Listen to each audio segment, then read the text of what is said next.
Assalamu alaikum. Today I'm going to read chapter number 2 that's named Birkenhead Drill. So let's get started. The Birkenhead Drill was a troop ship. In February 1851, more than 150 years ago, it was carrying soldiers and their families to South Africa. There were 630 people on the ship. Of these, 170 were women and children. The soldiers were mostly young and inexperienced men, most of whom had joined the army only recently. The officers were few, for the most of the part they too were young and inexperienced. जिसमें ब्रिकेन drill एक troop ship थी जो सिपाहियों को लेके जा रही थी और उसमें बहुत सारे फैमिली मेम्बर्स भी थे और औरतें भी ट्रैवल कर रही थी और बच्चे भी ट्रैवल कर रहे थे जिसमें से हमारे पास 300 इसमें 360 हमारे पास जो है लोग ट्रैवल करते थे 630 आई एम सॉरी 630 लोग ट्रैवल कर रहे थे जिसमें से 170 जो थे सिर्फ उसमें बच्चे और औरतें थीं और बाकी जो आदमी ट्रैवल कर रहे थे वो इस तरह थे बहुत यंग थे और उन्होंने रिसेंटली आर्मी को ज्वाइन किया था तो उनको किसी चीज़ का एक्सपीरियंस नहीं था बहुत ज़्यादा 64 kilometers from Cape Town in South Africa, there was a rock in the sea which was then unknown and undiscovered. It was not shown in any of the map of the sea.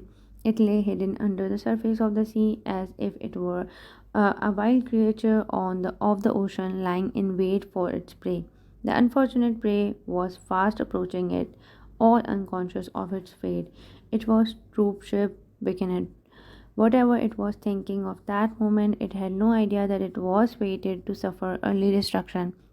जिसमें बताया हुआ है कि 64 kilometres जब Cape Town से वो दूर थी शिप तो वहाँ पे एक पानी के अंदर समंदर के अंदर एक बहुत बड़ा पत्थर मौजूद था जिसका किसी भी मैप में कोई जिक्र नहीं था उस टाइम पे इतने ज़्यादा रडार सिस्टम्स और इतनी ज़्यादा एडवांसमेंट नहीं थी कि उनका पता लगाया जा सके पहले और किसी भी मैप के ज़रिए लोग चला करते थे तो मैप को इस तरह का उसमें कहीं किसी मैप में मेंशन नहीं हुआ था कि यहाँ पे एक रॉक है और वो रॉक इस तरह का इसमें इस पैराग्राफ में बयान किया हुआ है कि जैसे कोई शिकारी अपने शिकार की तरफ देख रहा होता है कि शिकार उसकी तरफ आ रहा है इसी तरह बिल्कुल वो रॉक उसको देख रहा था शिप को कि वो एक शिप एक शिकार है वो उसकी तरफ आए जा रही है और बिगिनर को बिल्कुल भी इस शिप को अंदाज़ा नहीं है कि वो उसकी किस्मत क्या होने वाली है it was 25th February at 2 o'clock in the early morning. The Birkenhead was nearing Cape Town. She was almost at the end of an uneventful voyage. The sea was calm, as if it sound asleep. Suddenly there was a crash. The ship had struck the hidden rock. 10 minutes later, the ship struck the rock again and split into two.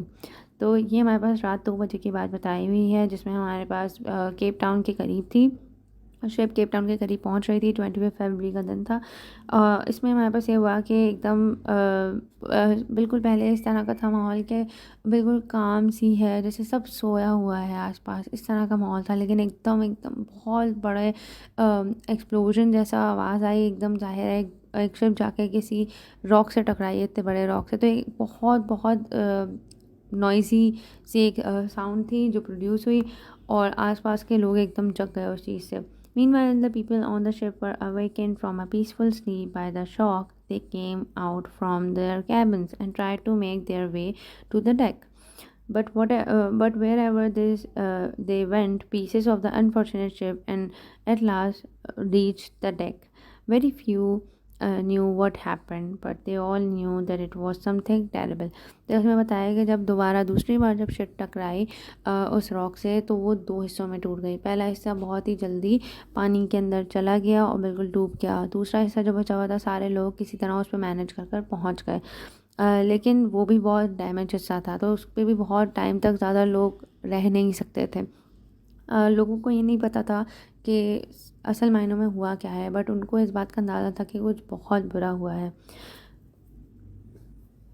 When the ship split into two, the front half soon sank into the water and disappeared. But fortunately, all the people of the ship managed to reach the remaining half of the split ship, which was still floating on the water. They had a narrow escape from watery grave. Whatever awaited them in the immediate future, for the time being, they were safe.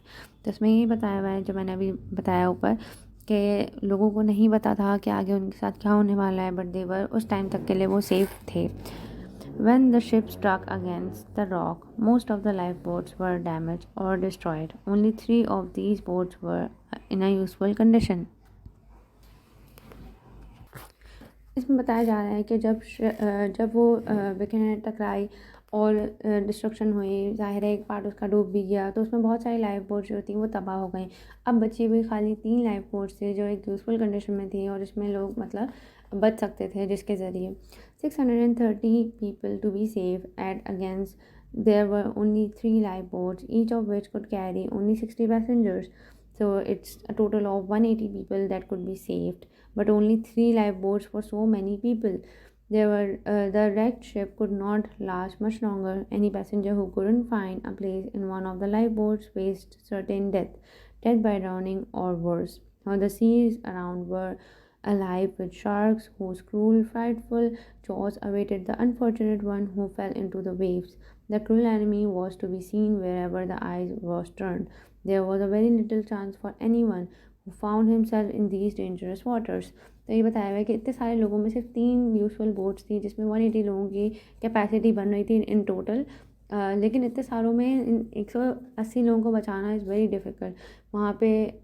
लेकिन अब उसमें जो भी, क्योंकि उस life boat में जिसको भी जगह नहीं मिलनी थी उसका मुकद्दर तो ज़ाहिर है डेथ ही थी, क्योंकि या तो वो सी में डूब के मर सकते थे या फिर उनको शार्क्स खा सकती थी। तो जो भी था आखिर में उनका जो मुकद्दर था वो मौत ही थी। 630 people on the wreck ship and room in the lifeboat for only 180. One would have expected a panic, for life is sweet. Men and women struggling for their lives, all struggling to get into one of the lifeboats, would surely have caused a panic. In the resulting confusion, men, women, and children might have been crushed under the foot. They might have pushed one another into the sea in their wild efforts to make their way to the boats. The boats might have overloaded and sunk under the water. Such thing has happened before. Whoever was the strongest had won his way to the boats. The weakest women and children, the old and the sick, had often been left to their fate. If such a thing had happened on the Birkenhead, not only one out of 630 people would have been saved, but there was no panic on the Birkenhead. Some confusion there was to be bound. Out with the boats and let us away. Someone have cried. Whatever it was who had cried thus, it was not one of the young soldiers. There was perfect discipline and great heroism among the troops. इसमें बताया गया है कि इतने सारे लोगों के लिए सिर्फ 3 वोट्स, तो एक ज़ाहिर सी बात है कि इंसान का नेचर है कि हर कोई बचना चाहता है, कोई भी मरना नहीं चाहता। ऐसे में बिरकिनहेड पे वहाँ पे बहुत शोर मच सकता था, वहाँ पे लोग एक दूसरे को कुचल सकते थे, एक दूसरे को पानी में धक्का दे सकते थे और अपनी अपनी जगह बना सकते थे उन लाइफ बोट्स पे। और अगर इस तरह होता तो कोई भी बच नहीं पाता, क्योंकि ज़ाहिर है जो स्ट्रॉन्गेस्ट होते वो आगे बढ़ बढ़ के लाइफ बोट में बैठने की कोशिश करते, और इतने सारे लोगों में कुछ लोगों का बचना नामुमकिन सी बात हो जाती।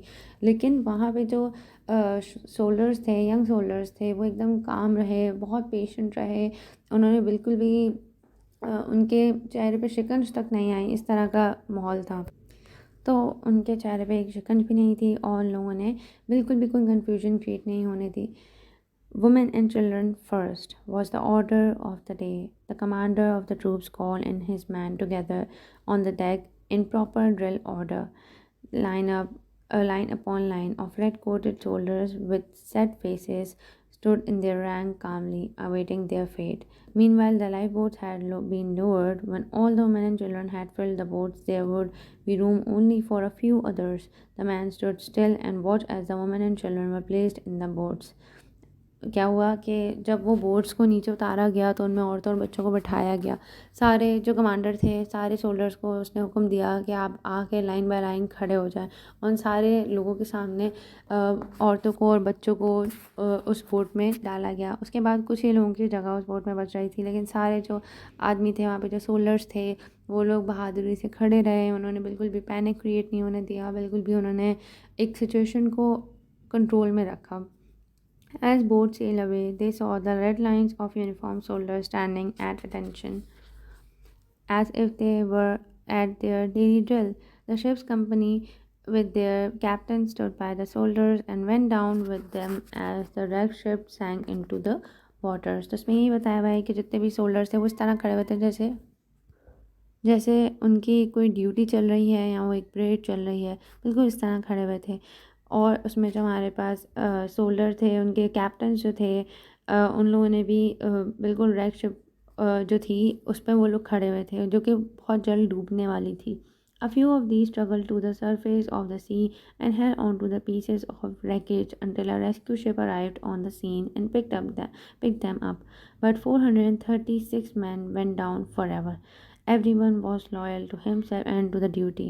तो उसमें बताया कि देखते देखते ही वो जो दूसरा हिस्सा था शिप का वो डूब गया.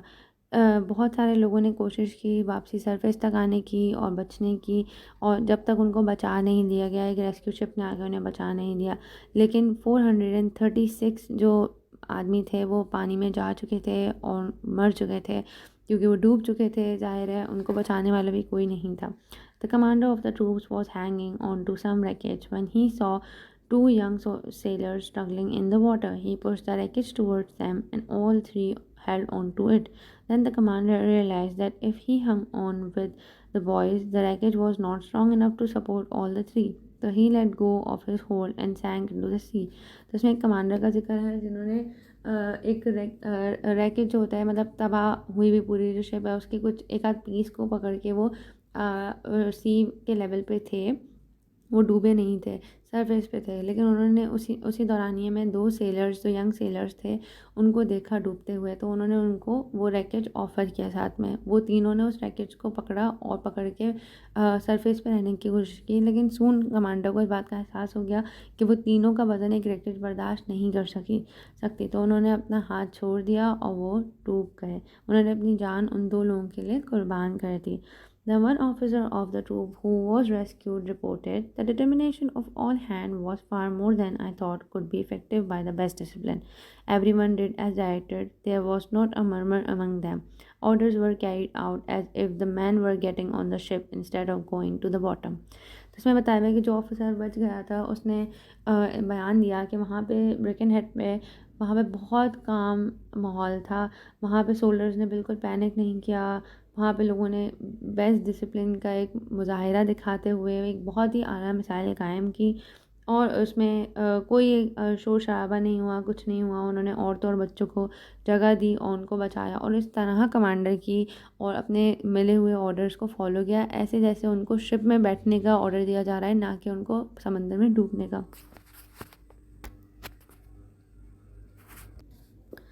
Birkenhead Drill, Women and Children First, is the order followed on all ships that are in danger. Birkenhead Drill means today to stand and be still, facing certain death so that weaker ones may have a chance of life. तो इसमें यही message है बिकनहेड का कि औरतों और बच्चों को किसी भी इस तरह की डेंजर सिचुएशन में सबसे आगे रखा जाए, उनको सबसे पहले प्रायोरिटी पे रखा जाए, उन्हें बचाया जाए, ताकि जो वीकर वंस हैं उन्हें जीने का मौका मिले, और जो ताकि एक बैलेंस क्रिएट हो सके. हर बार अगर एक स्ट्रॉन्ग इंसान ही सर्वाइवल ऑफ द फिटेस्ट, जैसे एक डार्विन्स थ्योरी है, तो इस तरह नहीं चल सकती ज़िंदगी. हमें जो कमज़ोर लोग हैं उन्हें भी मौका देना होगा ज़िंदगी जीने का, ताकि वो लोग जी सकें.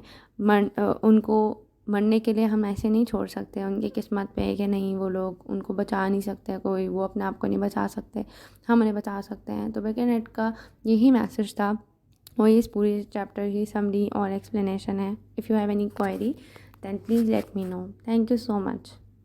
Also please tell me on the comment section कि आपको नेक्स्ट वीडियो या जो भी किसी और सब्जेक्ट से रिलेटेड भी जो भी वीडियोस चाहिए हों, please let me know. Thank you so much.